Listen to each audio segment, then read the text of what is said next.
गत किछि दिन धरी संजू सैमसन चेन्नई सुपर किंग रे जोग देवार रिपोर्ट आसी। यही खबर शनिवार सकाळे निश्चित होइथिला।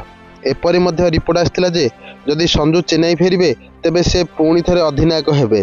5 थर चैंपियन चेन्नई एही विषय स्पष्ट करिछि। चेन्नई एहार अधिनायक किए हेबो ता स्पष्ट करिछि। 5 थर चैंपियन चेन्नई 2024 रे ऋतुराज गायकवाड़ को अधिनायक दायित्व हस्तांतर करिथिला। से गत सीजन में मध्य अधिनायक थिले किंतु सीजन मध्य भाग में आहत होइथिले। तापर MS धोनी अधिनायक दायित्व ग्रहण करथिले। परवर्ती सीजन पूर्व संजूक विषय खबर सहित दलर परवर्ती अधिनायक भाव में तांको नाम मध्य आलोचना हेउथला। संजू राजस्थान अधिनायक थिले एवं तांको अधिनायक रे दल 2022 रे फाइनल रे पहुंचीथिला, जहाँ 2008 पर प्रथम थर होइथिला।